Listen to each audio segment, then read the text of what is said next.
don't know where to start. On the menu today, I could make a whole hour-long video about how this thing smells, but we won't do that today. Instead, join me as we unbox, is this the mouse? The Mega 65. Welcome.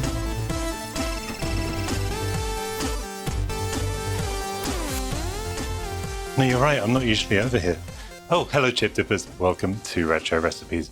And today we are rather lucky because we've been sent from the Museum of Electronic Games and Art, otherwise known as MEGA, the Mega 65 computer. Now, we're going to unbox this and set it all up in a moment. And I want to do it crucially in a kind of old school way. I'm not going to rely too heavily on the internet and discussion forums, and instead just rely on what's in the box. What's in the box? The user guide and the computer.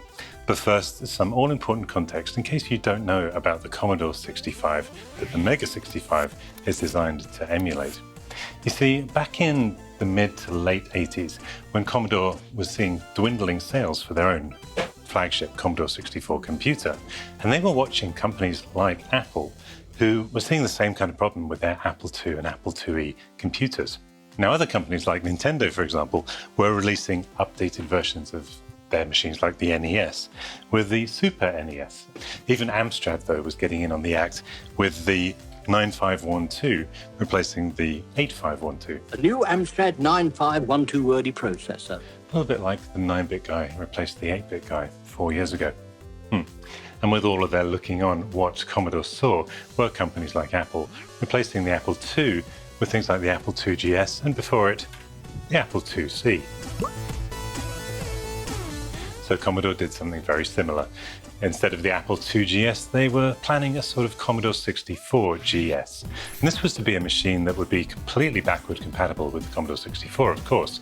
It was to be named the Commodore 64 DX or the Commodore 65, and would feature a partially 16-bit version of the 6502 processor called the 4510. It would house not a VIC-2 chip, but a VIC-3 chip with a palette of 4,096 colors, high-res modes, and a blitter like the Amiga had. It would also boast 128 kilobytes of RAM, upgradable to a staggering 1 whole megabyte, plus stereo SID chips, yes please, and Commodore Basic 10.0 to replace the 2.0 in the C64. And it would also, like the Amiga, house a 3.5-inch floppy disk drive. So what went wrong? Why haven't we seen a real Commodore 65 sell in its millions? Well, the rumor is infighting between Commodore's sales team and their engineering teams, until in 1991, Irving Gould, Commodore's chairman at the time, canned the whole project. Now, estimates put the number of prototypes that actually made it out there into the wide world of the retro community at between 50 units and a whopping 2,000. And I've seen people post on forums that they actually remember you being able to buy the units, but the closest most of us mere mortals have come is seeing, well, yes, units on Fleabay selling for about $50,000. So that's why I think we're actually really lucky to have things like the Mega 65. Yes, it took them 7 years to get it out the door, but they got it out of the door, which is quite an achievement, especially with COVID and chip shortages. I am really excited to see it, so let's head over to the bench, unbox it, and go explore the future 64.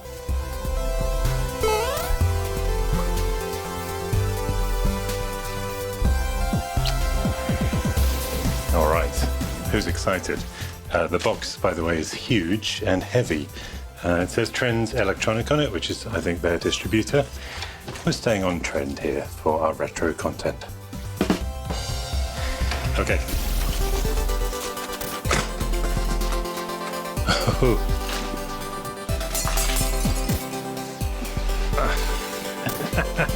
Wow. Oh, okay. Peanuts everywhere. Put that on eBay. Oh, this is sexy and juicy, and oh yeah. I'm trying to recall that feeling of when I think I was 12 or 13 when I got my Commodore 64. I don't even remember the box, but I remember the feeling, the vibe. Strangely, I remember the Apple IIe box because they were sitting in the hallway of my parents' house when I came home, and that was very exciting to see our first ever computer. But this is definitely, oh, it's beautiful. I don't even need to say anything, you get it.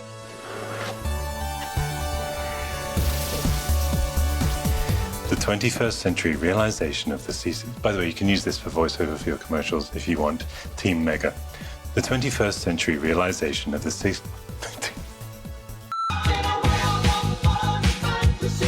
The 21st century realization of the C65 heritage, a complete 8-bit computer running more than 40 times faster than a C64 while being increasingly compatible. Mechanical keyboard, digital video output, SDHC card support, Ethernet, Ethernet, extended memory, and other features increase the fun without spoiling the 8-bit feel.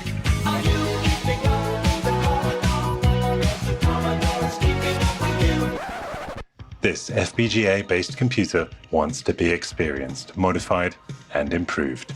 Development is ongoing! Exclamation point. Mega is a non-profit organization dedicated to the preservation of our digital heritage.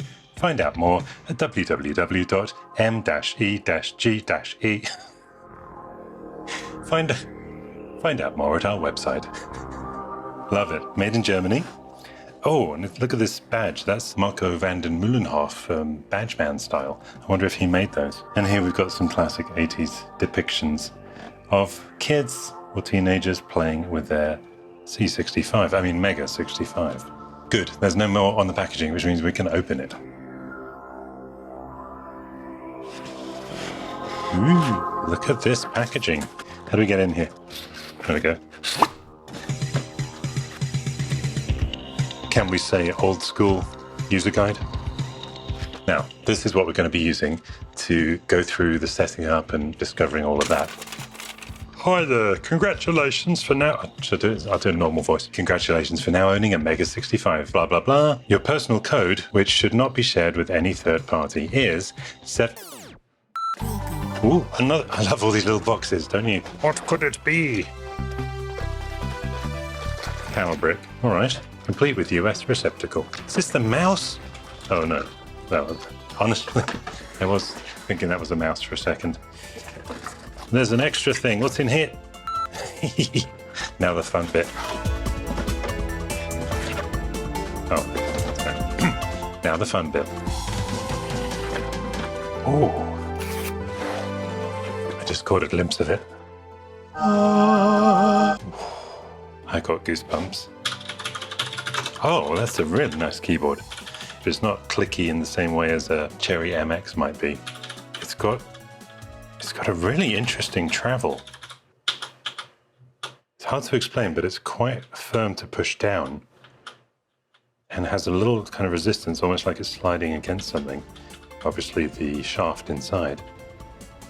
It feels on your fingers like it's going. It's very interesting. Oh, look. Oh, okay. So, I don't know where to start. My ADHD is taking over. As expected, it's a nice glossy Badgeman style badge.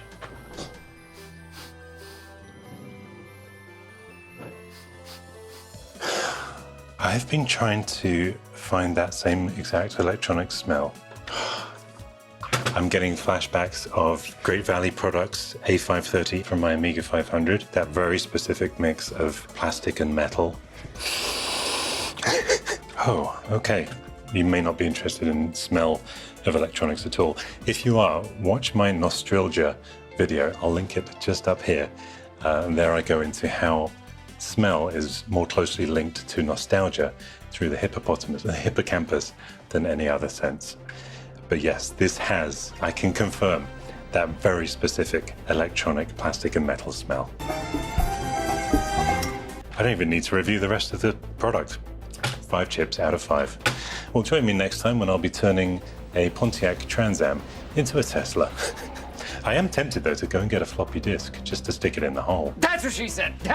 By the way, if you do hear helicopters flying very low over the studio, it's at over 120 degrees Fahrenheit, and we've got a brush fire just a few miles away.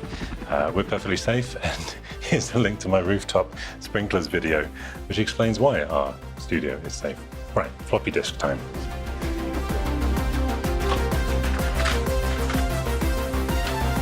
Go in. Interesting.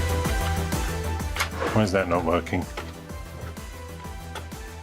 How do you know if the disk is in? It's not giving that satisfying click that you would usually expect. There is definitely a floppy disk drive in there, in case you're wondering about that. Well, okay, I'll be honest, as always, I expected and was hoping for a bit more of a satisfying click there. And you can actually see pesky keys inscribed on the fronts of the keys there. So on the side we have power, joysticks, and reset. Nothing on the other side. And on the back, and that's interesting, okay. So firstly, there's some cutouts. We're going to find out what they are. Audio out, SD card, Ethernet, HDMI, VGA, external disk drive, and an expansion port for cartridges. This does support C64 carts. I may have one here. How about the good old classic Jupiter lander? Let's just put it in just for fun. Okay, that was more satisfying than the floppy disk. Yeah. And a power plug there as well. And then we've got our serial numbers. I'm 96,900. Although if you turn it this way, oh, I'm number 69, 6. Ah, okay. My understanding is that this comes with the kernel and the core already on it. But if you want more ease of access to take a SD card in and out to copy stuff, you should copy everything from here onto a micro SD and put it in the back, and then crucially remove this. So I'm going to just do that while we're here. Famous last words. It's a little tricky because there's some quite sharp solder pads underneath. Yeah, I wouldn't want to be taking this in and out all the time. Oh, no, no, no. Feels slightly complicated, but I do understand for simplicity and for safety. So it's, I guess, kind of nice that it's an intact computer that works out of the box without fiddling around with SD cards. This isn't a criticism because I completely understand about keeping costs down and actually getting a product out there. The plastic of the case, you know, I'm not gonna lie, it looks beautiful, but it's on the slightly below top end spec. So there are sort of wobbles in the plastic from the injection molding process, more than you would see on an Amiga 500 or any Commodore machine you're used to. So you can see the indentations here where the injection molding has kind of sunk a little bit around the more structurally sound edge pieces. You can actually feel it sloping up and down. Also, you can see a little bit of marbling there, where that's actually where the plastic runs through the mold and then kind of comes together. In my opinion, you just have to remember how bloody spoiled we are to have these things at all. You know, 40 years ago, we would never have believed that people would actually be releasing these kind of things. And if we had been told that, we would have probably thought, how wonderful, instead of, I hope the plastic doesn't have marbling, you know. So I do like to get a bit of perspective. So that's just my honest feedback from what I can see. So it's not a top spec plastic job, but again, and now we should talk about the price. This thing at the moment costs 666, wait a minute. Oh, 696. 666 euros. Now you might say, that's ridiculous. I refuse to pay that. Well, if they hadn't created it in the first place, you would also not be paying that. But now we have the choice and we have the option. We are literally spoiled for choice. I can see where they've tried to cut costs and keep things to 666 instead of 999. You get the picture. I am going to be naughty and open it up right now before we go play with it.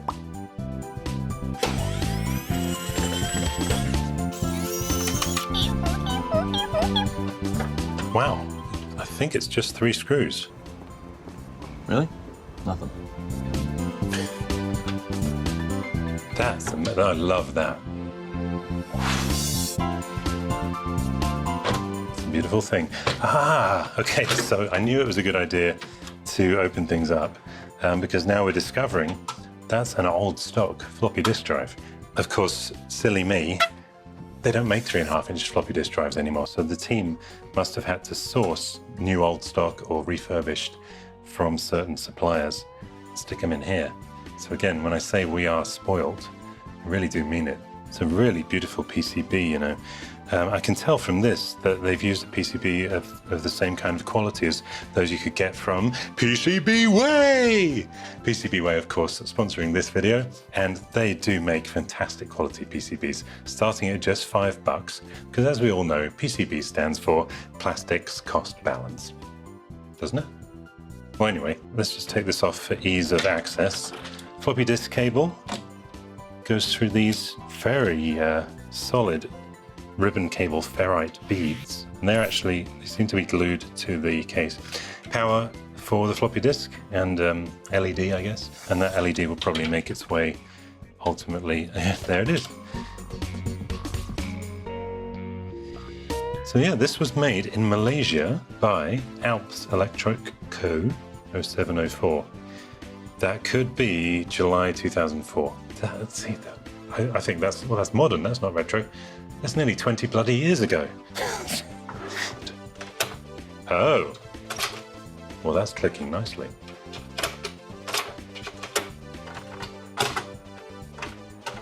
So weird. So I think it's actually the button causing the rubbing. Yeah. And indeed, I consulted with the Mega team, and they gave me some mega good advice that if you slightly loosen the 4 floppy disk drive screws, it allows a little bit more wiggle room for the button mechanism and makes the drive more floppy. And, well, to be fair, seems to work. I only hope they can adjust the mold in future to make this recess even more recessed, because now the problem is you can't push the disk in unless you kind of squeeze your finger deep inside the hole. That's what she said.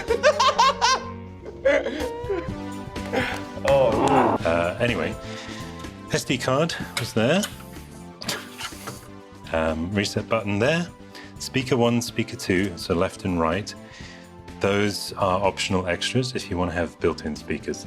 Grove. What is Grove? Well, I later found out that it can be used to add this connector to an external real-time clock in case the one on the board fails, and is there for other such future troubleshooting and upgrade reasons. That must be the little audio chip there. Port 1 and port 2. Obviously there's going to be lots of options there. Micro switches, really micro switches. There's our beautiful Artix 7 FPGA, which holds all the cores. And remember, an FPGA is not emulation, so in this case, the Commodore 65 core loaded onto there is replicating the hardware of the Commodore 65. It's replicating the 2 SID chips, the VIC-3. It's not software emulation. Connector there, that looks like an internal port for something. Keyboard, I just unplugged that. And that's a very interesting little socket there, isn't it? If we find out what that is, I'll put it right there again. And then we've got our ports at the back and a very retro power switch. Speaking of SD cards, I will put this into our Opkupuk microscope. All right, there is the FPGA. That's where all the magic is happening in there.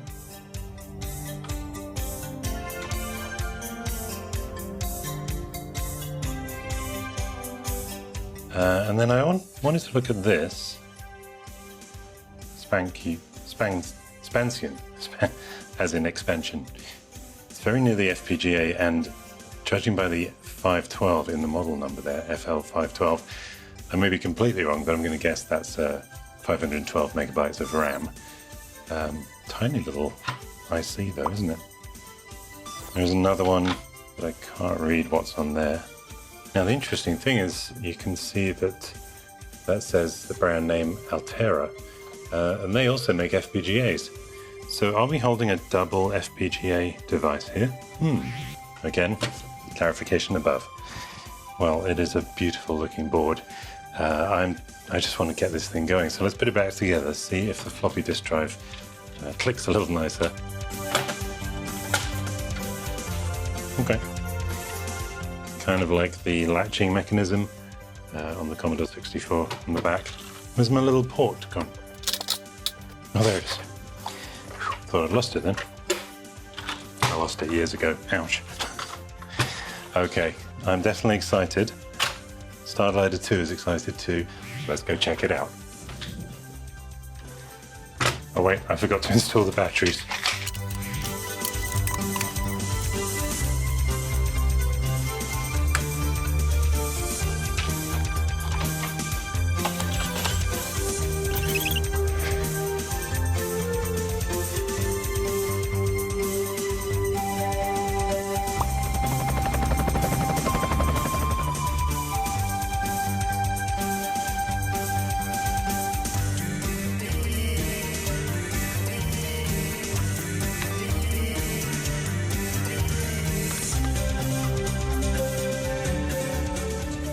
Now, because my Commodore monitors don't have VGA, instead I'm using this HDMI to AV converter. You can find the S-Video version in the Tools I Use link at my website.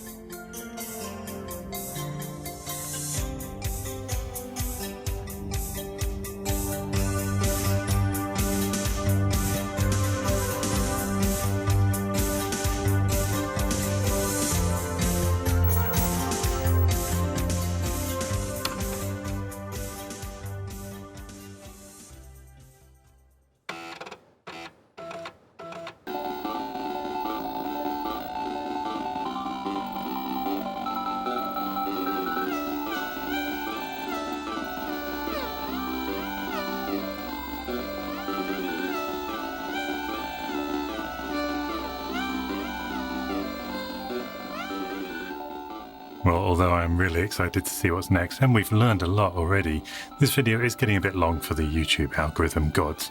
And if you're mainly into unboxings and teardowns, that's probably enough for you anyway. But if you're also into deep dive playtests, make sure you're subscribed so you're notified when part 2 drops, as we continue our mega review of the Mega 65 in much less than 65 parts, and including the first ever commercial release for the 65, which just arrived here a second ago. That is, if Ladyfractic doesn't eat it first. Thanks for watching, comment below, and cheerio. Make a good thumbnail, actually. Here we go.